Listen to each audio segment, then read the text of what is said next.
Every time our athletes walk into this weight room, they're going to be pushed to the max. Let's go! Let's go! The barbell hasn't changed in over 100 years. I can take a 25-pound plate and we'll go out on the turf and I'll have you hating life. We talk about straining your gut, pushing past that comfort level. I want a lot of energy. What better breeding ground is there for being a success in life than the weight room? Hey guys, welcome back to Our Game Chalk Talk. I'm your host, McKeefery, and this is episode number 210. I want to thank you guys for listening each week. Really appreciate that. And those of you that leave ratings and reviews on iTunes and share and like and comment and all those things, that just helps me help as many coaches as I possibly can. Also want to thank our sponsors, and specifically Iron Grip, for bringing these episodes to you for free each week. I only partner with companies that I believe in and highly recommend that you reach out to them if you're in the market. And if you're not, I'd appreciate it if you just reach out to them and just let them know how much you appreciate them being a part of the show. Super excited to have Barry Heyden with us. Barry and I shoot back to your New York Met days when I was reaching out and asking for advice about baseball, strength and conditioning. And my first job was with the Royals. I think you know that. And then went to when I was at University of South Florida, I remember specifically reaching out on some baseball issues. But Barry's the senior specialist at AlterG.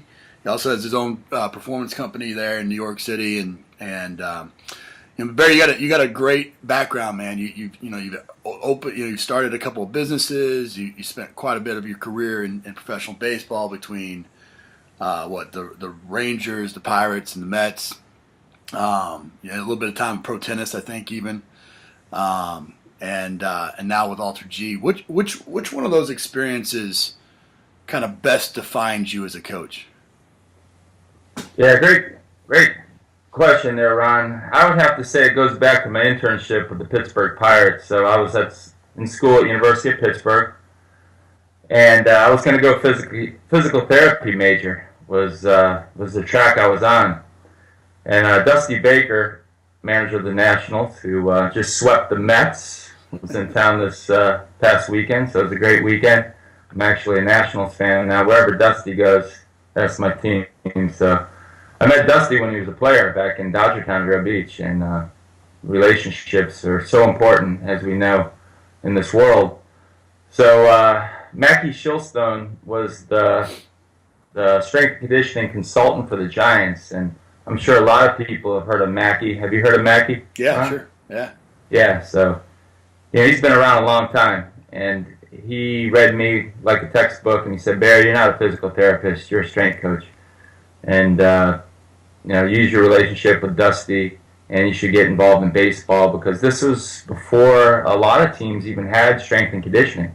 Yeah. So thanks to Mackie, he, kind of routed me and said, go towards strength and conditioning. So I changed my major the next day, got on the phone, I called Dr. Warren Sipp. And he was one of the first strength coaches hired by Willie Stargell, the Pittsburgh Pirates.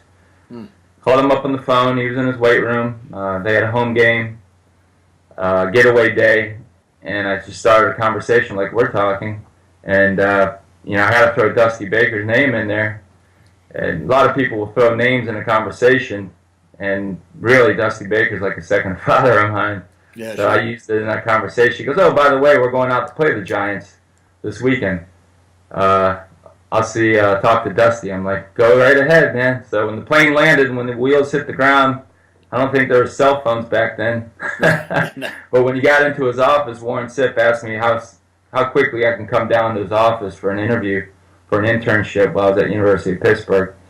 So, man, I got down there, and Warren brought me on the spot there with the Major League team as an internship. And Warren Sipp, I don't know how many people have heard of him, but he's a legend in my book.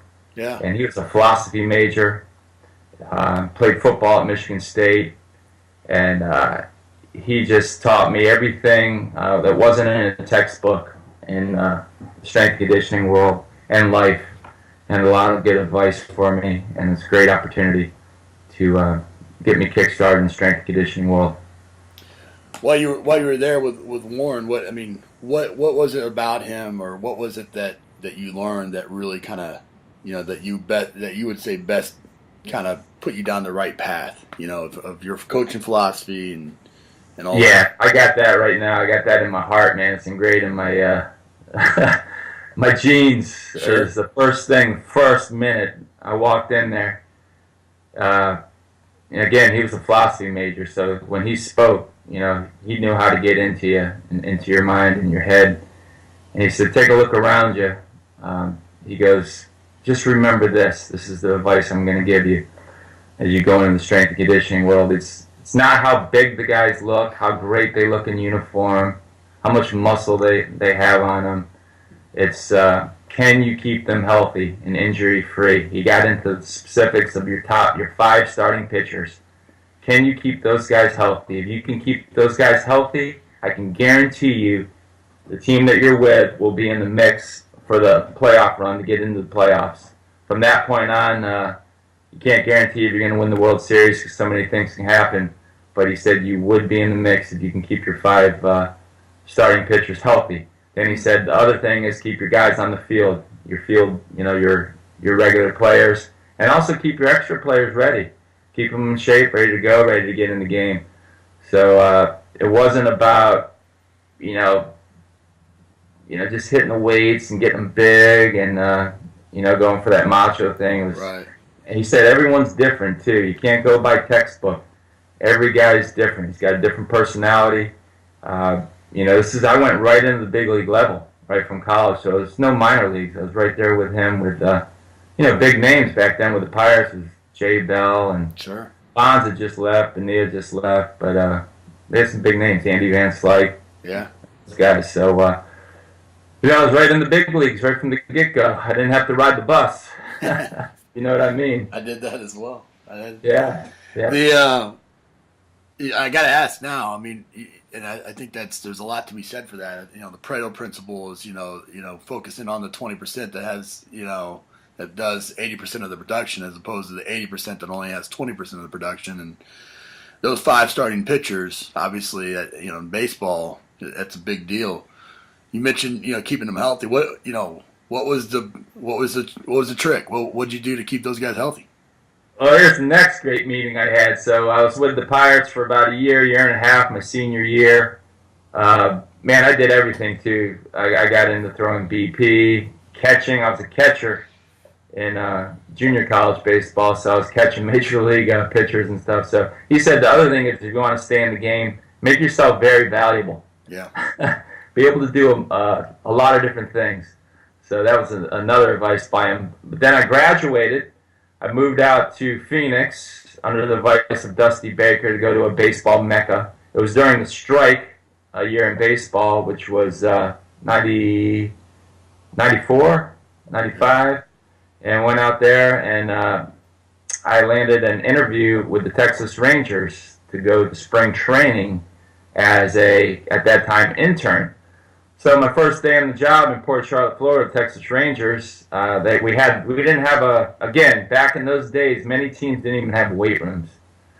We had a tent, and we put some equipment out there, and I walk out there, and there's Reed Ryan, who's now president of the Houston Astros, and we all know his father, Nolan Ryan. Yep. I got to have a sit-down conversation in person, the way that we're talking right now, with Nolan Ryan. So what better person to talk to about staying healthy as a pitcher and longevity as a pitcher. So I learned a lot from Nolan Ryan. I actually replaced Tom House. Yeah. With the Texas Rangers. Yeah. So I went in as an intern. I came out of spring training as a director of minor league strength and conditioning for the Texas Rangers. Right. And then the major league strength coach was Tim Lang. Yeah. I was understudy of Vern Gambetta. So I got to learn a lot of Vern principles. And we had a coach who was from Cuba. He shared with me a lot of the stuff that Cuban players were doing, which I call country strong. Yeah. Grabbing tires, whatever you can grab, boat rope, and all these things before everyone's using a rope now. It's kind of put in positions where I could be ahead of my time. What was it that Nolan told you? He was big on scapular strengthening, and he would do it right after he pitched. You can look up in the Nolan Ryan Pitcher's Bible. which is a great book that I studied. Right. Kind of based my program a lot off of that, so that's a great book. I know I haven't mentioned my top books yet, but Nolan Ryan Pitcher's Bible. And scapular work, 3-to-1 ratio of scapular exercises to anything on the front side, chest, that area. So a lot of pull downs, rows, rhomboid rows was a great exercise I learned from Tim Lang via Vern Gambetta. Yep. So a lot of retraction, and also work out right after you pitch. Yep. Nolan Ryan, this is a great story. He actually rode the life cycle for an hour every time the game was over. Even did it on his perfect game, 9 innings. Before he talked to the media, he had to ride his bicycle. So he's very consistent. Consistency is another thing that Warren Sipp was about, Nolan Ryan was about. Anything you're consistent at, it's going to really help you. Absolutely. Well, as a young intern, you probably made, and through your coaching career, especially working at a high level early, you probably made lots of mistakes. What was maybe one of the biggest mistakes you made and kind of how you learned from it? Life mistake or? Coaching mistake. Coaching mistake. I would say with the Mets. So I was with the Rangers for 2 years, and I was pretty young, and I got to the big leagues fast. So like I talked to you about, and when I went to the Mets, I got into big leagues, the charters, the hotels, and I would say I got a little bit too close relationship-wise with the players, and that's something for a lot of people to learn. Yeah, you want to be close to them, and it's funny. So there's another good story of getting close to the player. I didn't really want to get close. I had got the job with the Mets. Yeah. I go down to Port St. Lucie, and I like to still play things and have some fun myself. So there's an exterminator in the weight room. It's about 2 weeks before spring training was starting, early February. Started up a conversation. I like to talk to everybody. And we had a good conversation. I said, hey, I was looking for a softball team. Oh, he goes, I got a team. Why don't you come out tomorrow night, playing our softball team? So I go out, he throws me a shirt, and the shirt is actually a strip club. So I go out to right field. I've never played on this team before. Didn't know anybody. Just moved to Port St. Lucie. Ball's hitting the gap, first inning. We converge on the ball with the right center fielder. He comes up with the ball. He throws a P into second base and throws a guy out trying to get a double. We go in the dugout. I go, oh, wow, you got a great arm, man. Great throw. He goes, oh, thanks a lot, man. I go, what's your name? He goes, oh, Jason Isringhausen. I pitch for the Mets. I go, okay. Nice to meet you. I'm your new strength coach for the Mets. And I know this, that Jason Isringhausen just had Tommy John surgery about 4 months before that. Oh, jeez. This young man, Isringhausen, had a long career, right? He was country strong. He's from Illinois, the country in Illinois. And, he's just thick-headed and out there competing, on his own. And that was a bad position for me as a strength coach. So, again, it's all about trust with the players. I couldn't go in and rat him out. I didn't want to do that because I would lose the trust of the players. So I just kept it to myself. And next day, Steve Phillips, the GM, comes charging at me hard, man. Right after team stretch, comes right into my face. What are you doing? Why didn't you tell us? I said, Mr. Phillips, I need the players' trust. If I went out and ratted him out, that would ruin my job and my position. Right. And everything starts from the beginning, first impressions. No question. And I wasn't going to do that. So, but I did get a little too close my first year with a lot of players, and I learned from that quickly, and I turned that around going into the next year, reversed that around. So. Yeah, it's hard to do, especially in not to do in baseball. And I had that experience in NFL Europe with, because we lived together, we ate together, we worked together, the whole deal, and so you had to learn how to keep a level of distance there, or that coach-athlete relationship, and that's definitely something that each young strength coach has to learn for sure. Yeah, I know you and I. Getting into big leagues and going on those charter flights and 5-star hotels and stuff was a big learning experience for me. Yeah, sure.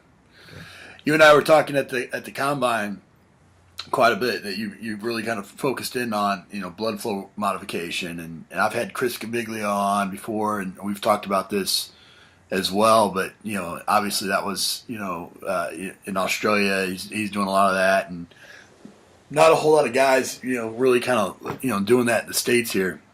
Talk a little bit about what it is. Why should we be doing it? Yeah, it's amazing. Again, I was on Joe DeFranco's show talking about it, so I know we don't have much time here, but you're biohacking your body, you're tricking your body. So when I got exposed to this, it was through the creator of AlterG, his father, NASA scientist and stuff like this. So it was initially Kaatsu. Yep. So Sean Whalen brought me aboard with Kaatsu. He got me a demo unit. Again, I like to test it on myself. I'm my own lab. So for 3 months, I was my own lab. I got a set kit from my father, who's 70 years old. I wanted to test it on him, see how he responded. And I wasn't going to tell anybody. I wasn't going to put my reputation on the line, sharing this with people, because whenever you bring in blood flow, it's something new, and it's true. When I started telling, once I became a believer and I tested it myself and I could feel the results of it, I started telling people looked at you like you're an alien, like, what are you talking about, man? And I said, trust me on this, trust on me. It's gonna come on the forefront. And I said, you should learn about this, because I believe it's only gonna grow. And here we are. It's been about 2.5 years, 3 years ago, and it's taken off. It really is. Last week I was with Alex Guerrero at TB12. I got Mike Barwis on board. He's a great science guy. Mm-hmm. And you're biohacking your body. You're tricking it, and you're getting fast twitch muscle fiber, stimulating that with less weight and less time. It's like that magic bullet that people have been looking for. And I'm trusting it more and more. And I test myself, and I go back to the traditional weights. And, I got a little wisdom here, little years on me, but my strength is going up, which is really interesting. So the biggest thing is you get a systemic release of HGH, human growth hormone, your own hormone, and there's nothing to be concerned about, because it's your growth hormone. Right. So you could get tested and tested and tested, and you keep doing the blood flow workouts. You're getting about a 280% increase in HGH during the workout, and continues on for a little bit before that drops off. As we all know, the science of natural release of growth hormone. It takes a really intense workout with heavy weights to get the release that you get in 10 to 11 minutes doing a blood flow workout.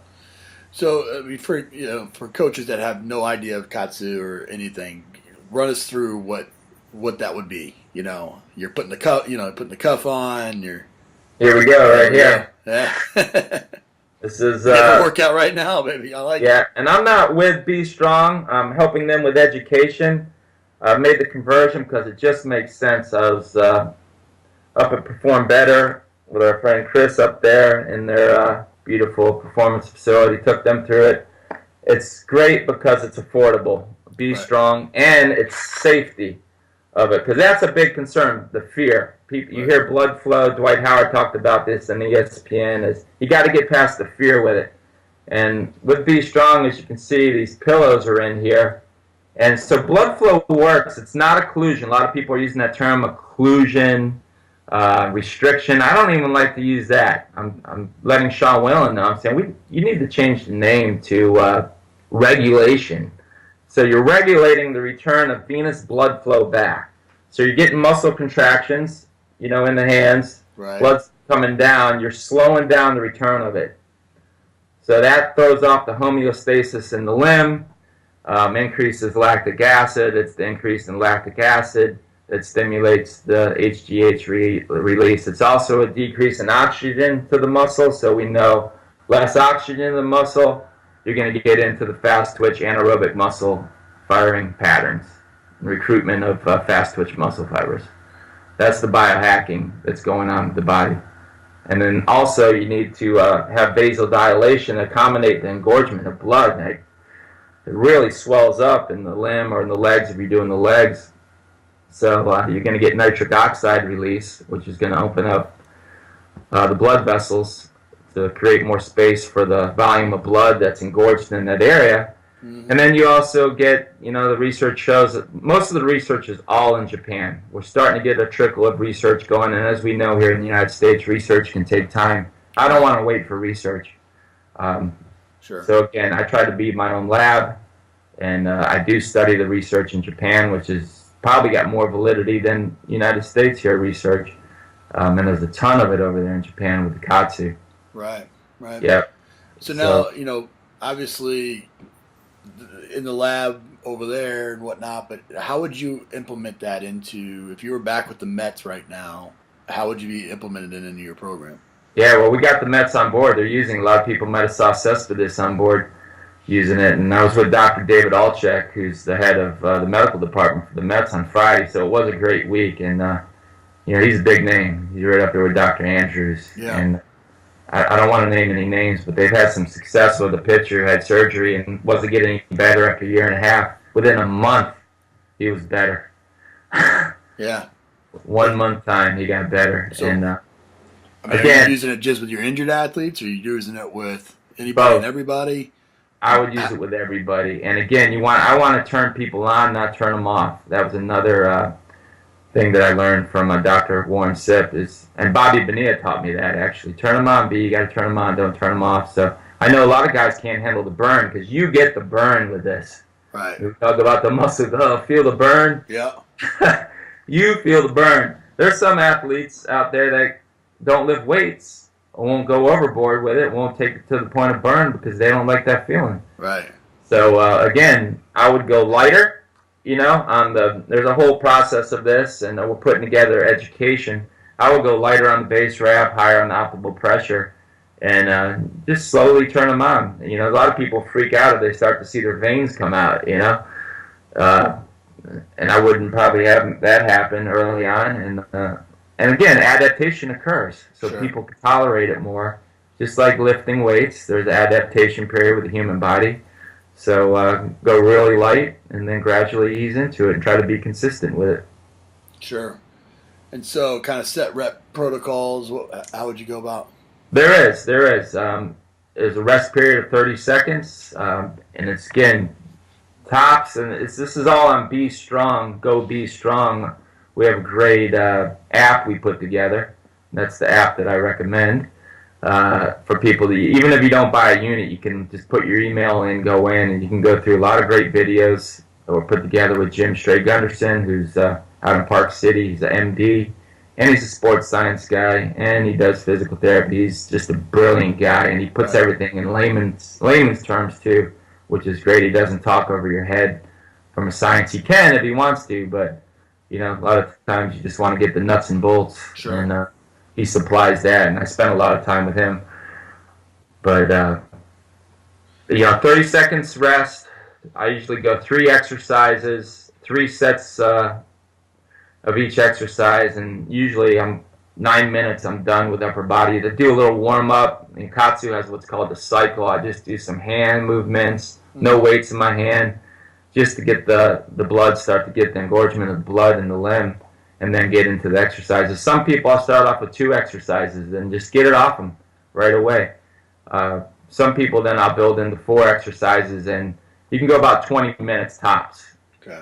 That's pretty hard to do with the arms. Most people are just like, okay, I'm ready. It's been too long of a burn. Let's get it off.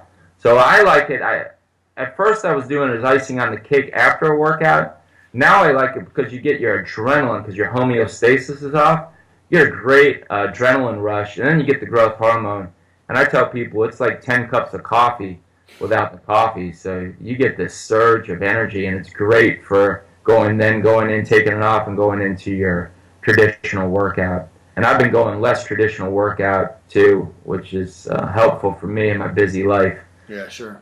Yeah, so I'm kind of going more pre-workout blood flow. Legs, you can go a little bit longer because you have more space in your legs to accommodate the engorgement. Right. So I've gotten up to 20 minutes. I will work with endurance athletes, even go past the 20 minutes, get them running in the AlterG, It's great because it's less weight. So AlterG is great because you can unload an athlete down to 50-60% body weight, and then I can put the Be Strong belts around their thighs and have them run in AlterG without, the pounding on the joints, Sure. wear and tear on the joints. You mentioned Be Strong a couple times, and I know the Kaatsu kit was. I mean, I don't know the exact amount, but it was probably $7,000-$10,000, wasn't it? Yeah, Kaatsu runs like $3,000-$5,000. Okay. Per unit. What- Delphi is something that a lot of teams are getting into using, and Delphi is a tourniquet. I don't want to get into a big debate right now, but Yeah, Delphi is a tourniquet for surgery. Again, Be Strong, created by a NASA scientist, his son, Stanford student who invented the AlterG, which is pretty good technology. It's put together to Be Strong, and it's more comfortable, safer. You can take it anywhere. I can take an athlete outside, throw a baseball with it. Been talking to Alex Guerrero about some things that he's going to use with his client to help him out. And it's the versatility. You can travel with it, throw it in the backpack, take it on the field, run sprints down a track. Yep. What's that? How's that run compared to Kaatsu kit or Delphi or something along those lines, percentage wise? Yeah. Well, it's about $375 with the discount. My discount code. I can definitely supply that for your listeners. Yeah, go ahead and say it. What if they're Be promo. Be promo. Be Strong is the website.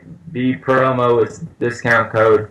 I'm getting a lot of people ordering it. And again, I tell people that's pretty affordable, man. Just go ahead and even before you put it on the athlete, start using it on yourself and trust it yourself and become a believer. Because if you don't believe in it and you're trying to put it on an athlete, they're going to pick up on that energy from you.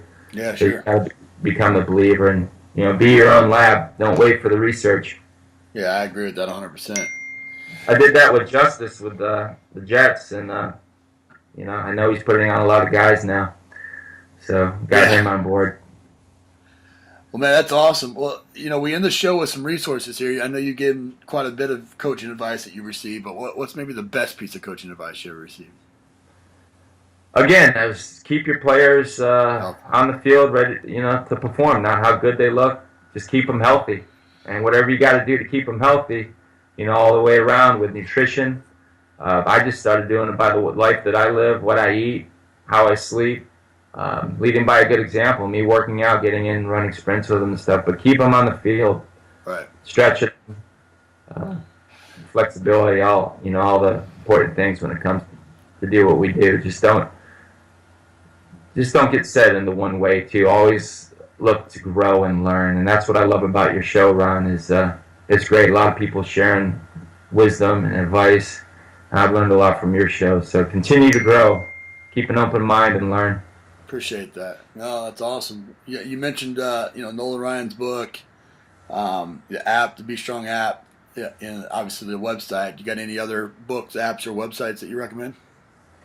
Yeah, 7 Habits of Highly Effective People. I'm sure that book's probably been mentioned on your show. Steve probably book's tore up. It's like a Bible. I travel with it everywhere, and I've read it probably 5 times.